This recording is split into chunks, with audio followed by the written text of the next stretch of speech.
Bismillahirrahmanirrahim. Assalamualaikum warahmatullahi wabarakatuh. Alhamdulillahalamin wassalatu wassalamu ala asyrafil anbiya wal mursalin sayyidina wa maulana Muhammadin wa ala alihi wa sahbihi ajmain. Qala Allah ta'ala fil Qur'anil Karim, a'udzu billahi minasyaitonir rajim. Ya ayyuhalladzina amanu taqullaha wal tanzur nafsum ma qaddamat lighad wattaqullaha innallaha khabirum bima ta'malun. Berhormat Allah Subhanahu wa ta'ala, di hari ini kita bisa berkumpul di tempat ini dalam keadaan sehat walafiat, dan hari ini insyaallah kita akan sedikit membahas tentang bagaimana sih sebenarnya sikap seorang muslim ketika menghadapi berbagai macam ujian. Salah satunya mungkin yang sedang ramai sekarang itu adalah virus corona gitu ya.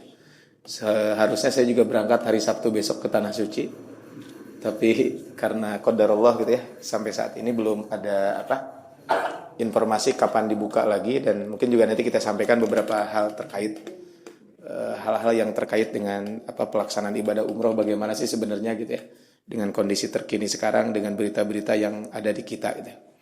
Tapi berhormat Allah Subhanahu wa taala, dalam hadis riwayat Imam Bukhari, Imam Muslim, Imam Ahmad juga meriwayatkan bahwa pernah satu hari di zaman Umar Ibn Khattab, jadi Umar itu bersama para sahabat pergi ke satu tempat, ke Syam. Jadi ketika beliau pergi ke Syam, kemudian tiba-tiba beliau di perjalanan, ketika di perjalanan ketemu dengan pasukan yang memang dikirim oleh Umar Ibn Khattab. Di perjalanan tersebut kemudian pemimpin pasukan mengatakan, "Wahai Amirul Mukminin, hendak pergi kemana?" Maka kata beliau, "Saya dengan para sahabat dan penduduk kota Madinah ketika itu, saya mau pergi ke negeri Syam."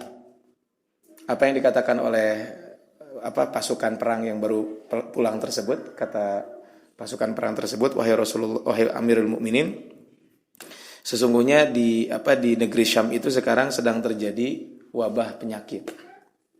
Nah, kemudian ketika seperti itu maka saran beliau sih jangan masuk gitu. Kemudian Umar bin Khattab ketika itu beliau seorang pemimpin, tapi beliau tidak mau mengambil keputusan tanpa bermusyawarah. Maka beliau pertama mengajak musyawarah para kaum muhajirin. Dan akhirnya dari musyawarah itu kaum muhajirin memutuskan, mungkin bahasa kitanya adalah, "Wahai Amirul Mukminin, kita ini kan sudah siap-siap mau pergi ke negeri Syam. Tentu engkau tidak mungkin berangkat dengan sebanyak ini, membawa para sahabat yang begitu banyak, kecuali suatu hal yang sangat penting. Udah masuk aja ke sana, biarin aja penyakit gitu. Kita mau masuk aja." Kemudian setelah itu Umar mengajak musyawarah dengan orang-orang Ansor. Dan ternyata kesimpulannya juga sama, bahwa mereka menginginkan udah kita lanjutkan perjalanan ke negeri Syam. Kemudian ketika itu Umar Ibn Khattab bermusyawarah dengan para senior, orang-orang Quraisy yang masuk Islam sebelum Fatu Mekah. Jadi tokoh-tokoh Quraisy yang mereka tuh masuk Islam tapi sebelum Fatu Mekah. Akhirnya ketemulah Rasulullah SAW Umar dengan tokoh-tokoh tersebut, dan mereka ternyata ada satu ide yang memang cukup berlian yang disampaikan oleh mereka. "Wahai Amirul Mukminin, jika kondisi seperti itu udah lebih baik kita kembali lagi." Kenapa? Karena di negeri situ terjadi wabah penyakit yang sangat berbahaya. Kalau kita masuk ke situ nanti khawatir malah kita pun terkena. Akhirnya ketika itu Umar bin Khattab mengumpulkan pasukan ketika itu, maka beliau mengumumkan persiapan besok kita akan pulang karena kalau melanjutkan ke sana kita khawatir terkena penyakit. Kemudian waktu itu ada seorang sahabat yang mengatakan, "Wahai Amirul Mukminin, apakah engkau akan lari dari takdir Allah Subhanahu wa taala?" Ini kan ungkapannya, apakah kamu akan apakah engkau akan lari dari takdir Allah Subhanahu wa taala? Kemudian kata Amirul Mukminin ketika itu, "Iya, saya akan lari dari takdir Allah tapi menuju takdir Allah yang lain." Jadi saya akan lari dari takdir Allah tapi menuju takdir Allah yang lainnya. Ini kata Amirul Mukminin Umar Ibn Khattab ketika itu. Maka ketika itu Amirul Mukminin Umar Ibn Khattab radhiyallahu anhu beliau setelah itu memutuskan untuk kembali ke Madinah. Nah, kemudian singkat cerita sudah diputuskan bahwa kita akan kembali ke kota Madinah, dan ketika kita kembali ke kota Madinah tentu membawa para sahabat yang hadir ketika itu. Kemudian setelah itu datanglah seorang sahabat bernama Abdurrahman bin Auf. "Wahai Amirul Mukminin, mohon maaf saya terlambat tidak ikut musyawarah karena saya ada keperluan." Kemudian setelah itu maka saya punya solusi atas apa yang terjadi. Atas apa yang terjadi tersebut, kata beliau, saya pernah punya solusi karena saya pernah mendengar dari Nabi sallallahu alaihi wasallam. Kata beliau, sami'tu Rasulullah sallallahu alaihi wasallam yaqul, "Idza sami'tum bihi bi ardin fala taqdamu alaihi." Jika kamu mendengar di satu negeri terjadi satu wabah penyakit, maka janganlah kamu masuk ke tempat tersebut. Wa idza waqa'a bi ardin wa antum biha, dan jika kamu berada di satu tempat dan di tempat itu kamu ada wabah penyakit. Jadi kita contohnya berada di satu negeri, di satu provinsi, di satu kabupaten, di satu kampung. Di kampung itu ada wabah penyakit. Maka kata beliau, fala takhruju firaran minhu. Janganlah kamu meninggalkan negeri kamu karena lari dari penyakit tersebut. Nah, ini adalah anjuran dari Nabi Shallallahu Alaihi Wasallam. Mungkin redaksinya hampir-hampir mirip. Intinya adalah jika di satu negeri terdengar wabah satu penyakit, janganlah kita mendatangi tempat tersebut. Dan jika kita berada di satu tempat, kemudian di situ ada wabah penyakit, maka jangan kabur dari tempat tersebut. Jadi Imam Bukhari, Imam Muslim, Imam Ahmad meriwayatkan, tapi mungkin redaksinya kurang lebih seperti itu. Ini adalah ternyata kejadian seperti ini pernah terjadi di zaman Nabi di zaman Umar bin Khattab pernah terjadi, dan di zaman para sahabat yang lain pun pernah terjadi. Ini adalah, nah, bagaimana pertanyaannya adalah solusi Islam. Atau renungan buat kita apa sih harus kita lakukan ketika mendengarkan informasi seperti ini, supaya kita juga tidak sibuk gitu ya dengan melakukan hal yang aneh-aneh dan sebagainya. Profesor Dr. Abdurrahman bin Abdul Muhsin Al-Abbad, beliau profesor di bidang akidah di Universitas Islam Madinah. Ayahnya seorang ulama besar namanya Syekh Abdul Muhsin Al-Abbad, masih ada sekarang. Ayahnya pun beliau adalah salah satu pengajar di Masjid Nabawi juga. Dan beliau termasuk ahli hadis, ayahnya itu. Ayahnya itu tidak bisa melihat. Jadi rabun, tapi rabunnya itu sangat tebal, kacamatanya tebal banget. Saya pernah waktu dulu ketika kuliah S1, salah satu dosen saya itu adalah ayahnya beliau, yaitu Syekh Abdul Muhsin Al-Abbad. Sampai saat ini kajian beliau masih ada di Masjid Nabawi, yaitu Syekh Abdul Muhsin Al-Abbad. Nah, beliau punya anak namanya Profesor Dr. Abdul Razak bin Abdul Muhsin Al-Abbad. Beliau pernah menulis sebuah tulisan, tapi tulisan ini sebenarnya tulisan lama. Bukan tulisan baru, tapi tulisan lama. Dulu beliau pernah menulis, kan di Timur Tengah tahun 2000 berapa gitu, kan sempat terjadi ada yang disebut dengan MERS. MERS itu kan Middle East. Middle East itu memang virus yang memang terjadi di Timur Tengah, yaitu karena unta. Dulu, nah ingat ya, sebelumnya kan ada flu burung ya di Indonesia, kemudian di Timur Tengah itu ada namanya MERS. MERS itu Middle East apalah, pokoknya nama virus yang ada di Timur Tengah. Ya, ini kalau bahasanya virus unta lah meremnya gitu nih.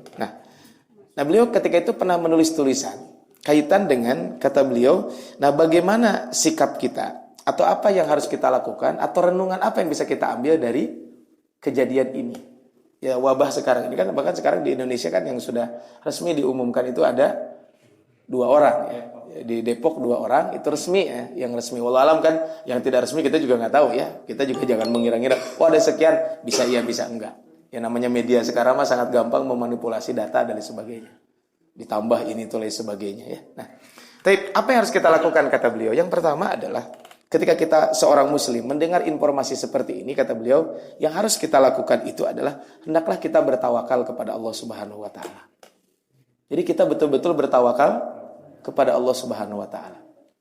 Kenapa? Karena musibah yang terjadi itu adalah ma asaba min musibatin illa biidznillah. Di dalam surat At-Taghabun di ayat ke-11, tidak ada satu musibah pun kecuali musibah itu atas izin Allah Subhanahu wa taala. Wa may yu'min billahi yahdi qalbah. Kata Allah, barang siapa yang beriman kepada Allah, niscaya dia akan memberikan petunjuk kepada hatinya. Wallahu bikulli syai'in alim, dan Allah Maha mengetahui atas segala sesuatu. Jadi ketika terjadi apapun, maka yang harus kita lakukan adalah bertawakal kepada Allah. Ketika kita tertimpa musibah apapun, sakit, tawakal kepada Allah. Cuman tawakal dengan haqqa tawakkuli, sebenar-benarnya tawakal. Kan pernah di zaman Umar itu kan, Umar ketika itu mengatakan ada orang-orang sedang di masjid, man antum, siapa kalian? Kata mereka, nahnul mutawakkilun, kami ini adalah orang-orang bertawakal. Kemudian kata Umar bin Khattab, benar kamu orang bertawakal? Bal antum al-mutawakkilun, katanya. Kalian tuh bukan orang bertawakal, tapi kalian tuh adalah orang yang berpangku tangan. Jadi dia hanya di masjid sholat, Betul, bagus sholat ya, tapi tidak mau bekerja, kata dia, dari rezeki mah dari Allah Subhanahu wa taala. Nah, ini kan yang salah. Maka yang pertama adalah tentu kita bertawakal kepada Allah Subhanahu wa taala. Kenapa? Karena semua yang terjadi ini adalah sudah ketentuan Allah Subhanahu wa taala, sehingga kita tinggal menggantungkan kepada Allah Subhanahu wa taala. Itu yang pertama. Jadi yang pertama harus kita lakukan adalah itu. Yang kedua, tentu adalah ketika kita bertawakal, karena ini adalah sekali lagi wabah apapun itu dari Allah Subhanahu wa taala, maka yang kedua adalah hendaklah kita menjaga aturan Allah. Maksud menjaga aturan Allah gimana? Ketika terjadi seperti ini, maka justru harus lebih mendekatkan diri kepada Allah Subhanahu wa taala. Kenapa? Karena Rasul menyampaikan dalam sebuah hadis, ihfadillah yahfadka. Jagalah Allah, niscaya Allah akan menjagamu. Jadi jagalah Allah, niscaya Allah akan menjagamu. Dan penyakit ini kan bisa datang kepada siapapun. Ya. Bahkan kan di salah satu negeri, itu kan yang kena nggak tanggung-tanggung, Pak. Menteri, anggota dewan, Pak. Terus siapa tuh? Wakil Perdana Menteri atau Wakil Presiden gitu. Itu yang kena itu nggak tanggung-tanggung. Mereka secara medis kan, wah, di kiri kanan kan mungkin kalau namanya Wakil Presiden, Pak. Mungkin di kiri kanan itu pengawal semua, ahli kesehatan semua, makan juga. Hari kita memakan asal makan, wah gitu. Teman saya pernah waktu itu mendampingi pejabat negara haji, Pak. Itu mau datang haji saja, itu timnya itu sudah datang seminggu sebelumnya, memastikan steril makanan, hotel steril, semuanya steril. Itu 1 minggu sebelumnya timnya udah datang. Ya itu kebayang. Tapi kan bagi Allah Subhanahu wa taala kalau mau mati tinggal dimatikan, gampang. Ya. Nah, maksudnya adalah kita dalam konteks seperti ini justru harus lebih dekat dengan Allah Subhanahu wa taala. Kenapa? Karena yang memberikan keamanan, yang memberikan kesehatan siapa? Allah Subhanahu wa taala. Kadang sederhana begini, Pak. Punten ya, ada orang-orang yang makan teh tidak pernah teratur. Mungkin karena dia nggak punya makanan ya. Makan teh saayana we gitu ya. Bahkan punten ya. Kadang makanan bekas dimakan gitu ya. Sangu geus rada beeuy cik urang Sunda nya, tapi asa teu pernah ngadengin nyeri beuteuh. Ya bukan berarti kita harus makan seperti itu, enggak Bu ya. Saya tadi pagi bahas ketika membahas tentang kisah Ashabul Kahfi.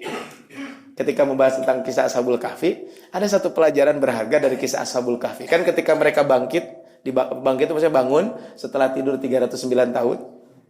Kan mereka dikatakan salah satunya, berapa hari kita tidur ini? Paling juga 1 hari atau setengah hari katanya. Karena mereka tuh tidur di pagi hari, bangunnya sore. Tapi 308 tahun gitu.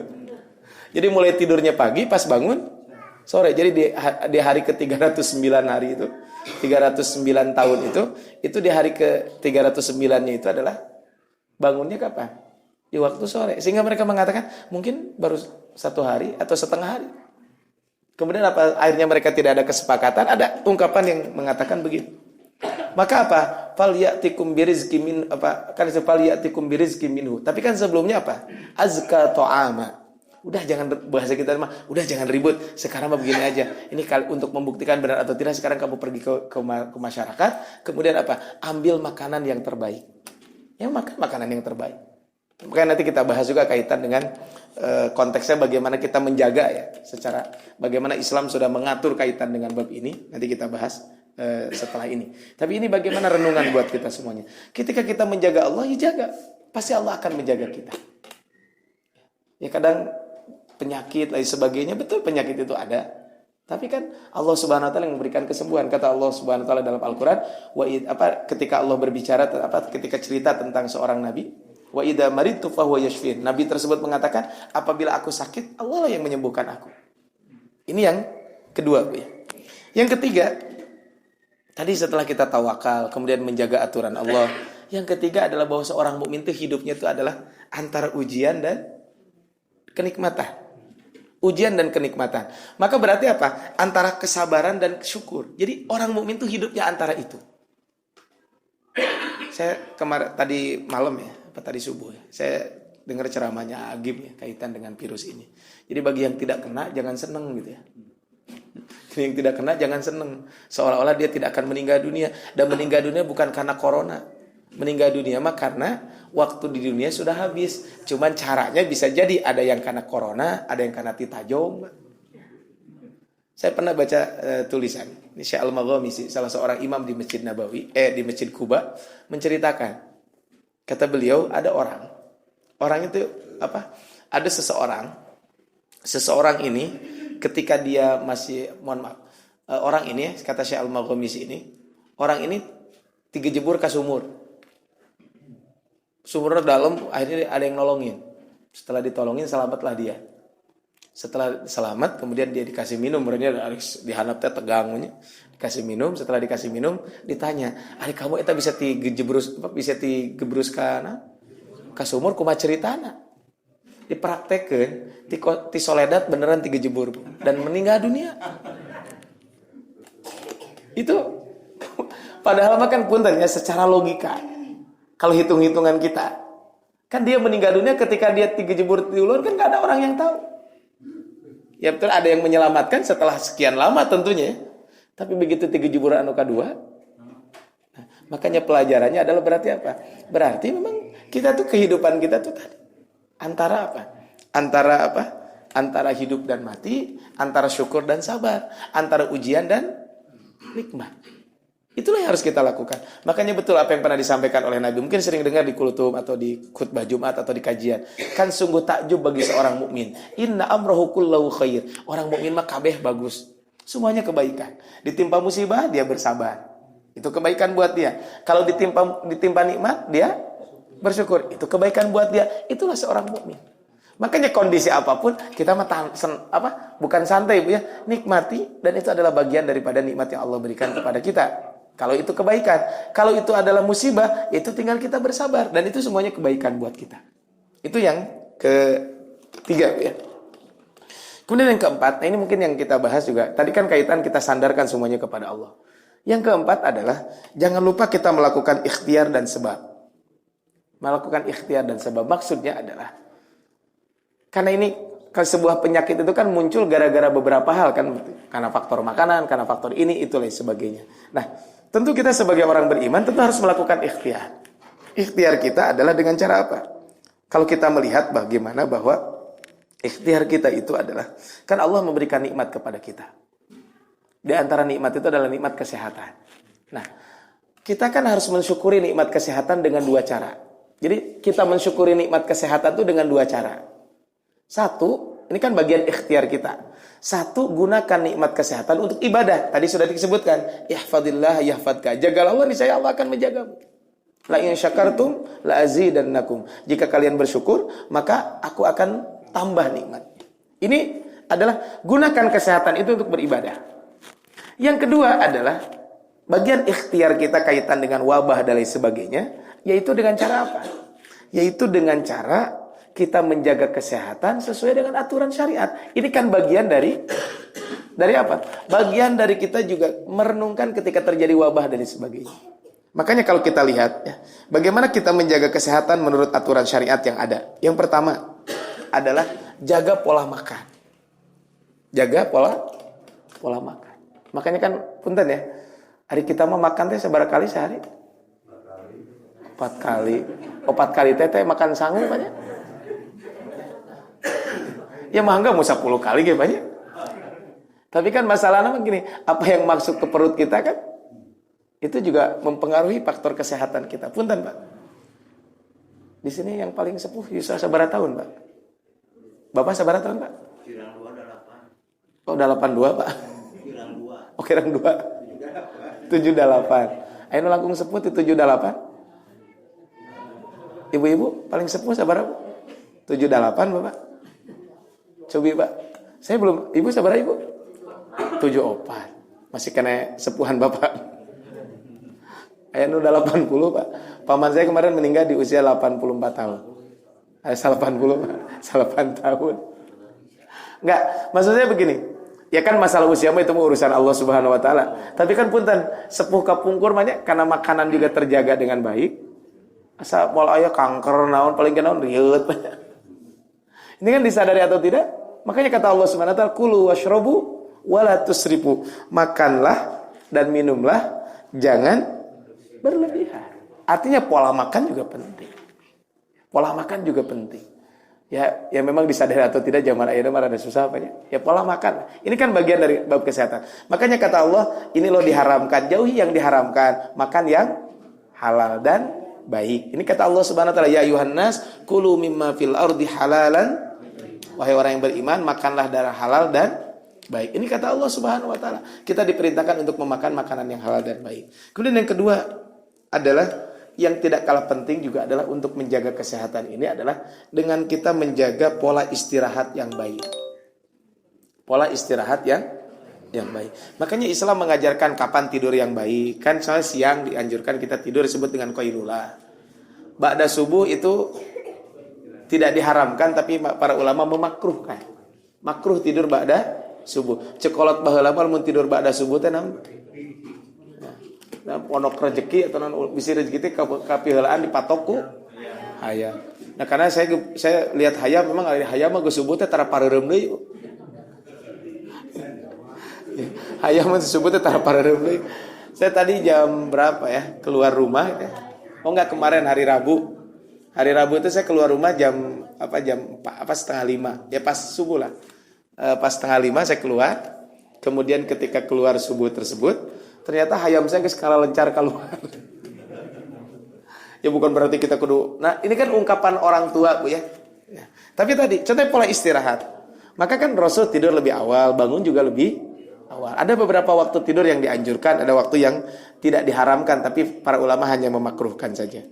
Kemudian berikutnya pola olahraga yang teratur. Ini juga penting. Ya di zaman baheula mah da kolot teh tara olahraga sebenarnya bapaknya.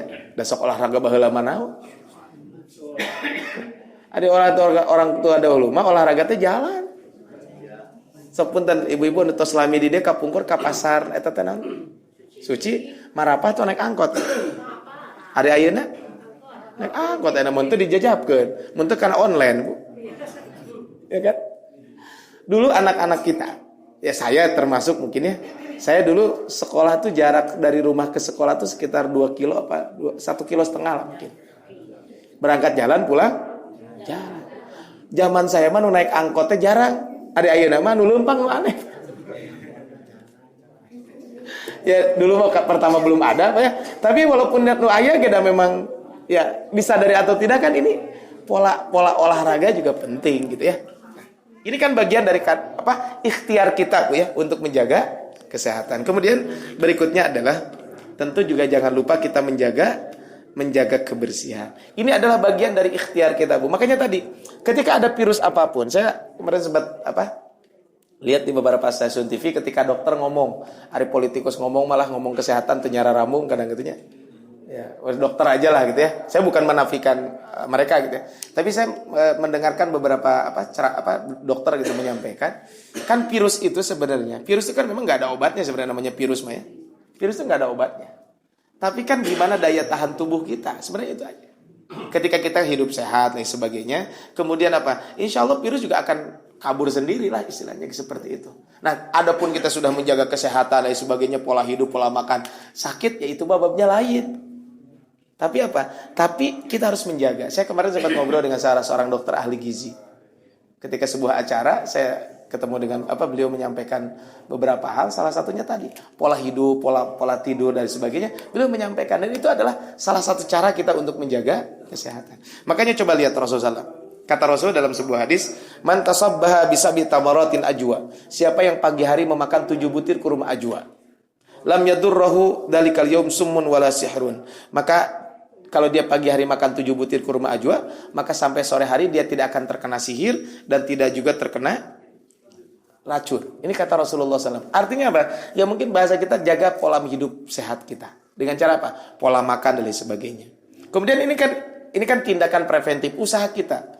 Tadi disampaikan, idza sami'tumut ta'un bi ardin. Ada riwayat mengatakan, jika kamu mendengar wabah ta'un melanda di satu negeri, fala tadkhuluha, jangan masuk ke negeri tersebut. Wa idza waqa'a bi ardin wa antum fiha, dan adapun apabila penyakit itu melanda suatu negeri sedangkan kalian berada di dalamnya, fala takhruju minha, jangan keluar dari negeri tersebut.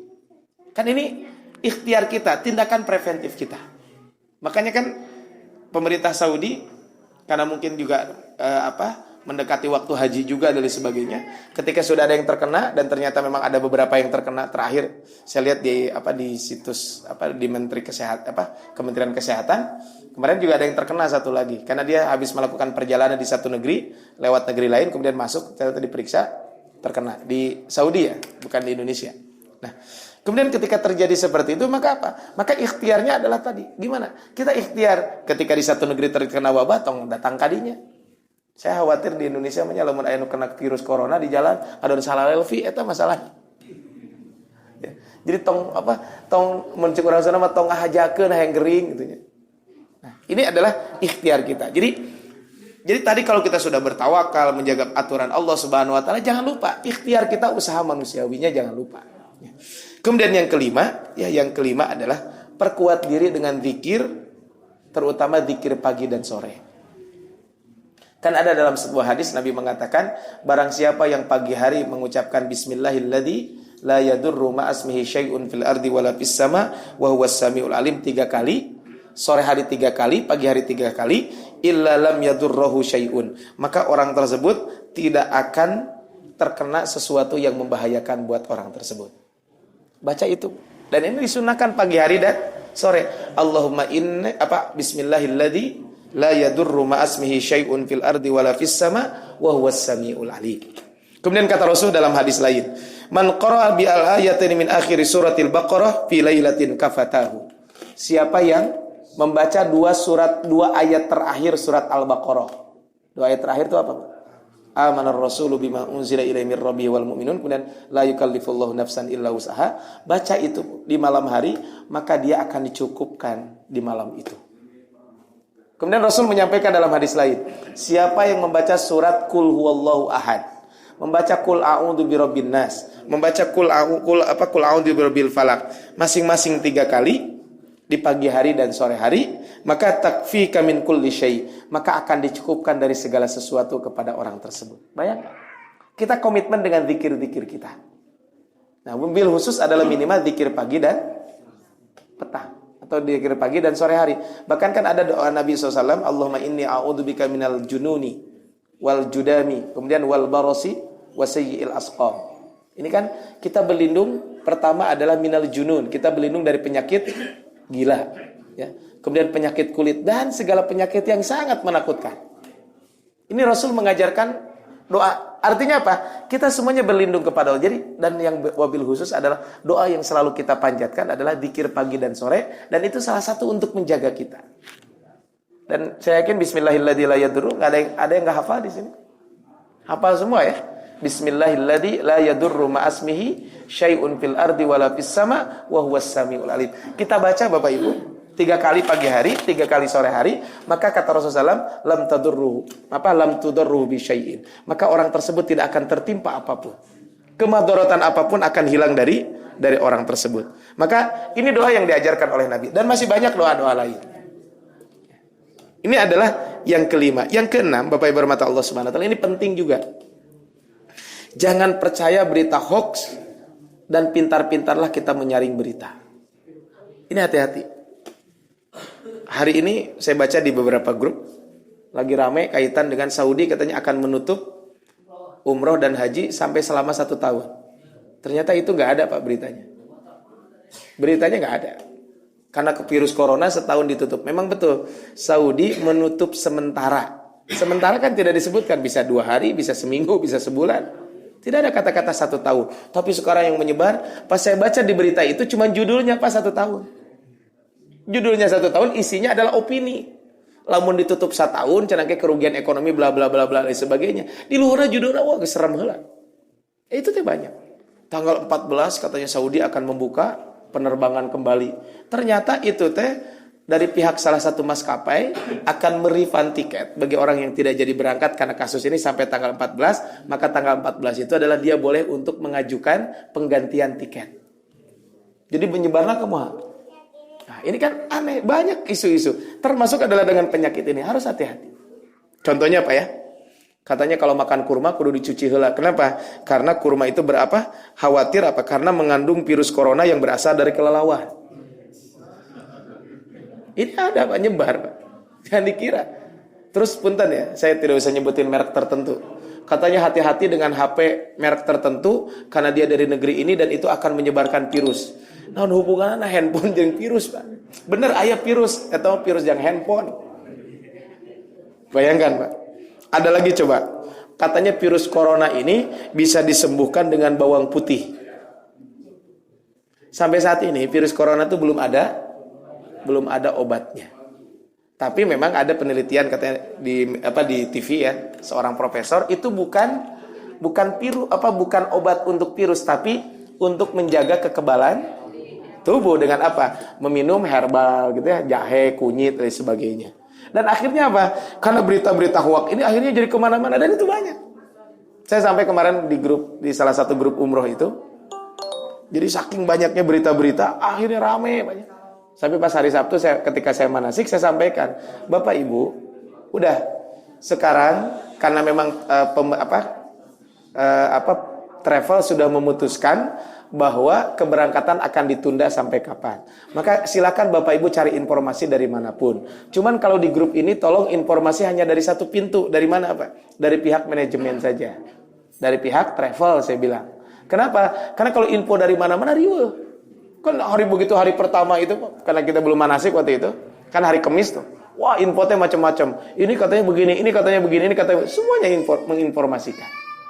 Ya bahkan tadi yang terakhir kan ada informasi yang terakhir itu bahwa kemarin bahwa pemerintah Saudi Arabia menutup jemaah umroh yang luar Mekah dan Madinah.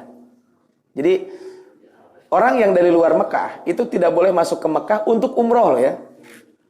Saya baru dapat informasi tadi malam, memang saya baca di salah satu akun Twitter resmi, akun Twitternya, dan dari Kementerian Dalam Negeri mengatakan bahwa dari Kementerian Dalam Negeri bahwa seluruh yang mau umroh baik itu dari luar negeri kan sudah ditutup dari luar negeri, termasuk adalah jemaah umroh yang lokal. Saya dulu tinggal di Riyadh, contohnya mau umroh itu kemarin itu dilarang masuk.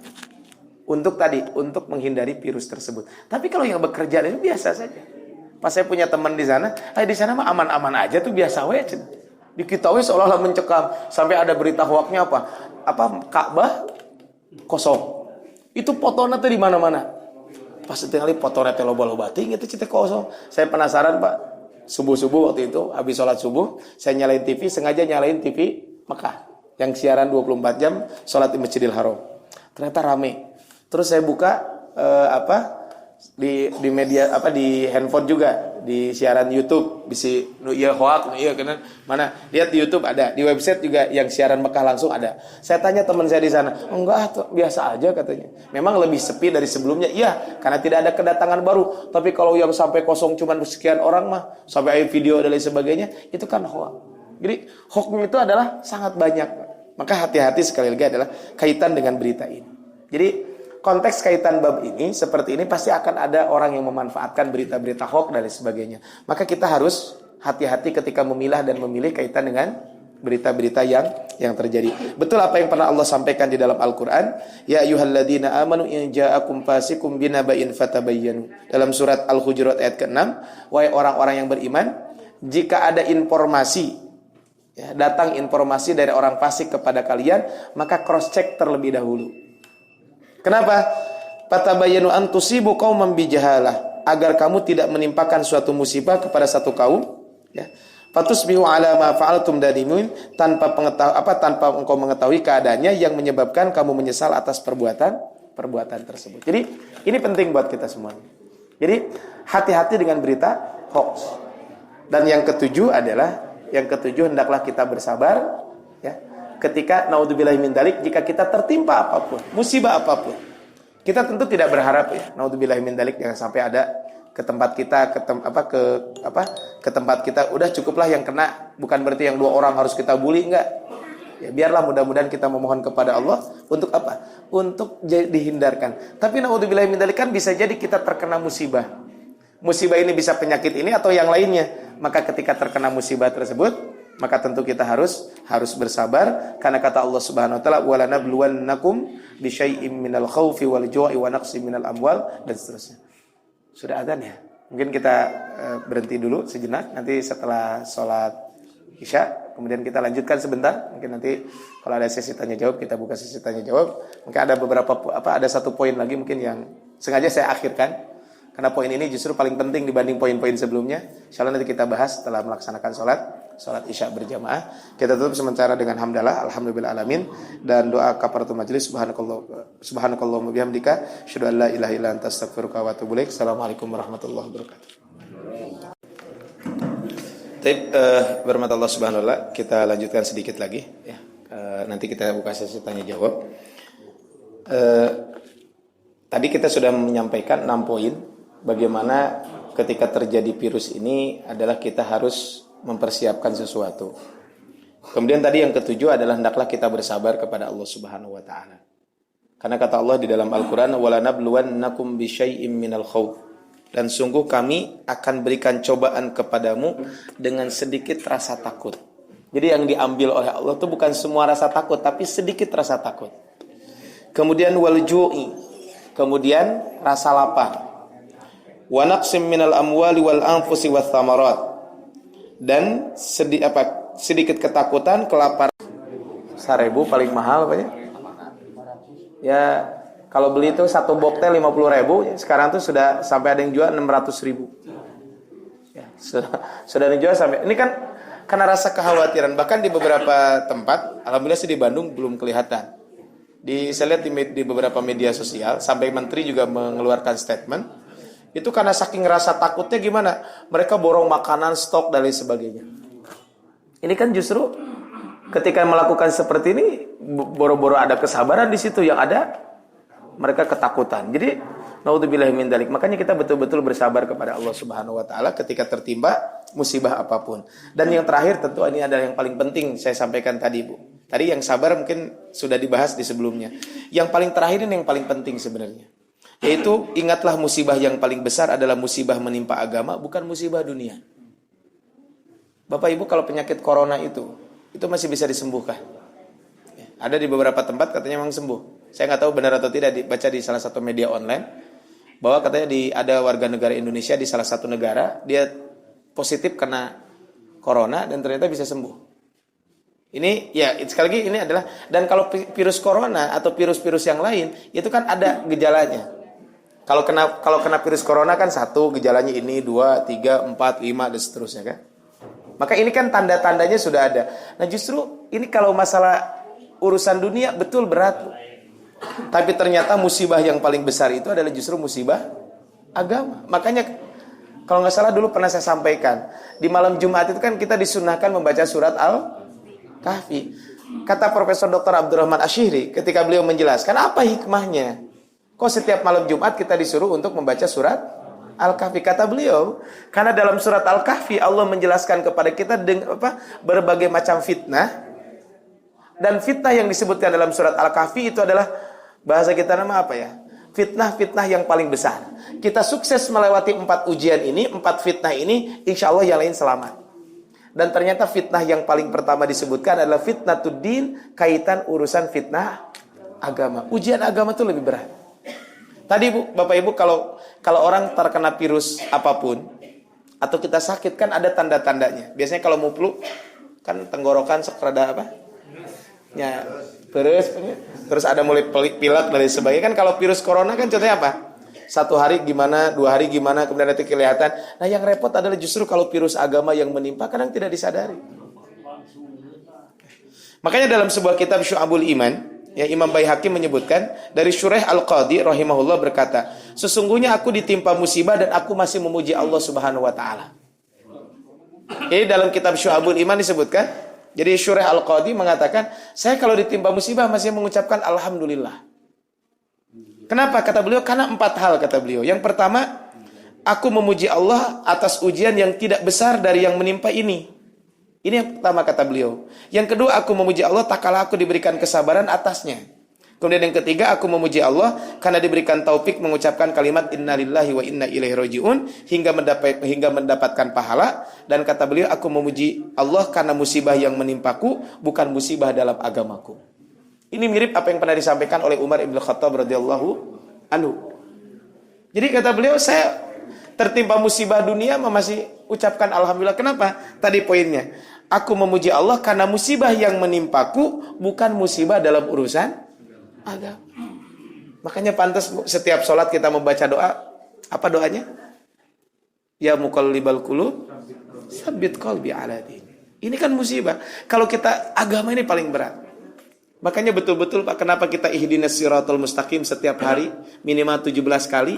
Karena hidayah Allah ini berat. Hidayah Allah ini adalah mahal. Ada kisahnya Ar-Rajal bin Unfuah. Ar-Rajal bin Unfuah ini sahabat Nabi. Hidup bersama Nabi. Beliau adalah hafalan Al-Quran banyak. Bahkan pernah beberapa kali diutus oleh Nabi untuk berdakwah. Tapi ternyata di akhir hayatnya beliau adalah jadi pengikut setia Musailamah Al-Kadzdzab. Bayangkan. Jadi pengikut setia Musailamah Al-Kadzdzab. Bahkan sampai kata Abu Hurairah, tidak ada fitnah kaitan dengan tidak ada ujian yang lebih berat kaitan ujian nabi palsu kecuali setelah Ar-Rajal bin Unfuah jadi pengikut Musailamah Al-Kadzdzab. Gimana coba bayangkan, seorang sahabat Nabi jadi pengikut nabi palsu. Kenapa? Ini karena kaitan dengan musibah agama ini adalah justru yang paling berat buat kita semuanya. Makanya Bapak Ibu rahmat Allah Subhanahu wa taala, betul musibah virus dan sebagainya itu musibah yang sangat berat. Apalagi sekarang kan hampir seluruh dunia ya sekarang mewanti-wanti kaitan dengan ini. Ada yang sudah sekian puluh orang, ada yang 1000 orang yang terkena. Siapapun pasti kita juga tentu hati-hati kaitan dengan ini. Tadi sudah sampaikan poin-poinnya. Tapi poin terakhir adalah justru kita juga harus menjaga kaitan dengan apa? Bukan virus ya. Musibah yang kaitan dengan agama kita. Kenapa? Karena musibah kaitan agama kadang tidak menyadari orang itu. Kalau kita sakit pilek kan sadar, oh pilek akeun we gitu ya. Dan begitu lamun parah wae pilek na geus saminggu pasti ke dokter. Tapi orang ketika musibah agama geus satahun teu sadar. 2 tahun teu sadar. Kan banyak. Inilah justru yang harus menjadi renungan. Maka begitu saya membaca tulisan Profesor Dr. Abdul Razak ini, justru poin terakhir ini yang sangat penting. Musibah agama itu adalah musibah yang paling besar. Makanya kan apa? Wala taj'al musibatana fi dinina. Itu kan doanya. Kan Allah maksim lana min khasyatika ma tahulu bi dan seterusnya. Kemudian wala taj'al musibatana fi dinina. Ya Allah, jangan kau jadikan musibah kami dalam agama kami. Kayak tadi Umar bin Khattab Asy-Syuraih Al-Qadhi, beliau mengatakan alhamdulillah ujiannya belum kaitan dengan agama. Gimana Ibu kalau sudah fitnah dajjal? Kebayang ya? Baru virus corona ge orang wah geus kelabakan kali itu ka dieu. Cigana lamun ada orang tertimpa itu kemudian ada obat yang sangat manjur, berapapun dibeli. Bagaimana kalau yang datang itu dajjal? Kebayang? Fitnah dajjal itu lebih berat dibanding fitnah yang lain. Makanya inilah yang harus kita lakukan. Dan terakhir penutup dari saya adalah virus ini memang tadi sekali lagi sudah diinformasikan oleh pemerintah bahwa memang sudah ada yang terjangkit dan sebagainya. Ada satu hal yang perlu saya sampaikan di sini adalah ini di luar yang beliau sampaikan. Ini mah dari saya saja. Yang pertama adalah justru ketika kondisi seperti ini ta'awun kerjasama kita terus lebih kuat. Jangan sampai kita hanya memikirkan diri sendiri. Saya lihat di beberapa media sosial akun-akun teman saya itu enaknya nu loba duit mah cenah bisa ngaborong makanan, stok cadangan. Saya boro-boro cenah koreh-koreh cok. Dan kalau gara-gara kita melakukan seandainya orang-orang yang uangnya berlebih melakukan tindakan seperti itu, ujung-ujungnya gimana? Ujung-ujungnya adalah harga-harga akan menjadi naik. Tadi Bu, biasanya kayaknya coba Bapak Ibu nggak tahu saya di Bandung belum ngecek ya. Ada nggak itu yang namanya masker itu? Arah kan itu di apotek masih ayahnya di Bandung. Oh di Bandung. Tapi nggak tahu Pak di toko-toko masih ada atau enggak? Harganya udah mahal kan? Apa? 500.000. 400.000 coba bayangkan Pak. Kebayang kan? Gara-garanya apa? Gara-garanya adalah tadi tindakan-tindakan orang-orang yang melakukan ini. Nah justru kalau kita lihat di zaman Nabi, ketika terjadi paceklik musibah seperti ini, mereka itu bukan mementingkan diri sendiri, tapi bagaimana mereka selalu bersama-sama. Di dalam kitab Riyadhus Shalihin disebutkan bahwa para sahabat itu kalau sudah musim paceklik, mereka punya contohnya mun ayeuna memberinya memboga beas 2 karung. Jadi kalau sudah musim paceklik itu mereka kumpul di satu tempat. Ketika kumpul di satu tempat tersebut, maka mereka biasanya mengumpulkan barang yang mereka miliki di rumah, makanan. Punya mun ayeuna beras 2 kilo dituna, beras 1 kilo. Pokoknya semua dikumpulkan. Setelah dikumpulkan semua, ayo siapa yang butuh silakan ngambil sesuai dengan porsinya masing-masing. Bisa dibayangkan? Jadi tidak melakukan tindakan-tindakan yang membuat orang menjadi menjadi takut dan sebagainya. Salah satunya tadi, justru ini adalah kesempatan kita untuk ta'awun. Ya tadi saya kebayang masker sampai harganya segitu banyak. Ya mungkin karena tadi. Nah, kita malah jangan sampai melakukan tindakan seperti mereka. Justru kesempatan ini adalah ini banyak. Kesempatan buat kita untuk melakukan kebaikan-kebaikan ini adalah Allah buka kepada kita semuanya. Tapi beberapa Allah SWT itu saja mungkin yang bisa disampaikan, mudah-mudahan bermanfaat ya. Demikian, dan saya nggak tahu ada yang mau bertanya atau dicukupkan. Mangga Pak. Saya sangat tertarik penyampaian Pak Ustadz masalah penyakit, walaupun itu bukan spesialisasi Pak Ustadz ya, tapi Pak Ustadz nggak apa-apa. Pada zaman Sayyidina Umar bin Khattab terjadi penyakit taun.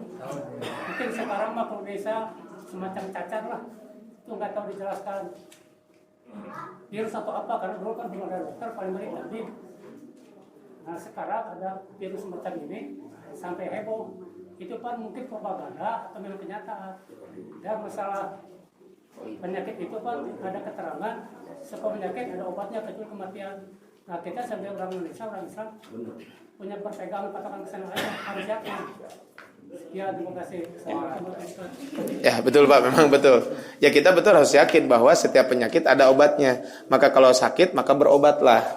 Tapi berobatlah dengan yang halal, dilarang berobat dengan sesuatu hal yang diharamkan oleh Allah Subhanahu wa taala. Pasti itu mah Rasul pasti mengatakan. Kan yang menyampaikan itu bukan siapa-siapa, Rasulullah.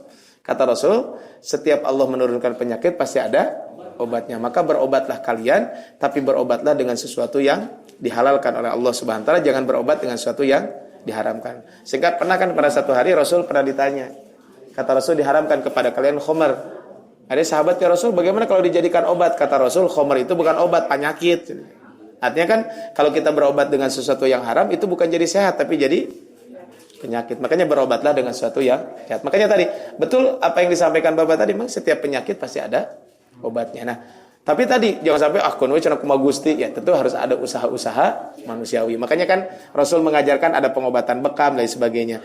Saya pernah baca beberapa ustadz menyampaikan pengobatan bekam itu bukan berarti segala penyakit kudu bekam gitu ya.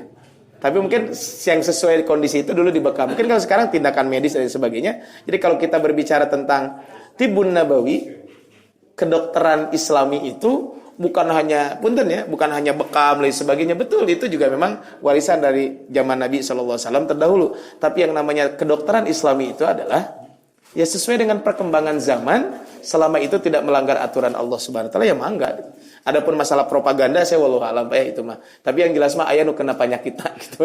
Nah, ya tadi ya kaitan dengan bab ini ya, betul tadi. Nah, tentu juga ini PR buat kita ya, mungkin Bapak Ibu kalau yang ada punya anak kecil dan sebagainya, memang punya muyul, punya keahlian kaitan di bidang medis, saya kira juga ini penting.